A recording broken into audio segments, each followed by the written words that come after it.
Bihar voter പട്ടിക തീവ്ര പരിഷ്കരണത്തിൽ പാർലമെന്റിന്റെ ഇരുസഭകളിൽ ഇന്നും പ്രക്ഷുബ്ധമായി. ലോക്സഭയിൽ പ്ലക്കാർഡുമായി പ്രതിപക്ഷം നടുത്തളത്തിലിറങ്ങി. പ്രതിഷേധത്തെ തുടർന്ന് ഇരുസഭകളും ഇന്നത്തേക്ക് പിരിഞ്ഞു. തിങ്കളാഴ്ച ഇന്ത്യ സഖ്യം തെരഞ്ഞെടുപ്പ് കമ്മീഷനെതിരെ മാർച്ച് നടത്തും. വോട്ടർ പട്ടിക പരിഷ്കരണമടക്കം ചർച്ച ചെയ്യണമെന്ന എംപിമാരുടെ നോട്ടീസ് തള്ളിയതിന് പിന്നാലെയാണ് ഇരുസഭകളിലും പ്രതിഷേധമുയർന്നത്. പ്രധാനമന്ത്രി ഒളിച്ചിരിക്കുകയാണോ എന്ന മുദ്രാവാക്യം പ്രതിപക്ഷം ഉയർത്തി. തുടർന്ന് പ്രതിപക്ഷ അംഗങ്ങൾ നടുത്തളത്തിലിറങ്ങി പ്രതിഷേധിച്ചു.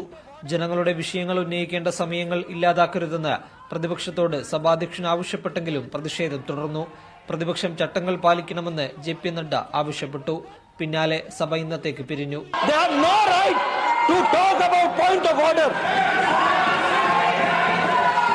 If you are so much interested, obey the rules accordingly.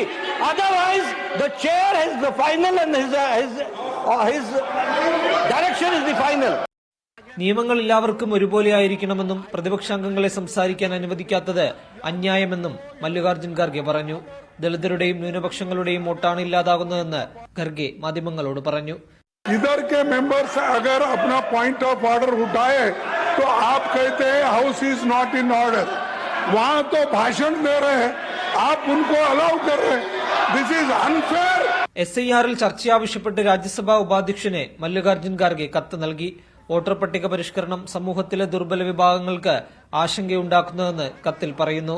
മറ്റാർക്കോ വേണ്ടി തെരഞ്ഞെടുപ്പ് കമ്മീഷൻ പ്രവർത്തിക്കുന്നുവെന്നാരോപിച്ചാണ് പ്രതിപക്ഷം തിങ്കളാഴ്ച തെരഞ്ഞെടുപ്പ് കമ്മീഷനിലേക്ക് മാർച്ച് നടത്തുന്നത്. മർച്ചന്റ് ഷിപ്പിംഗ് ബില്ല് ലോക്സഭ പാസാക്കി. മീഡിയ 1 ഡൽഹി.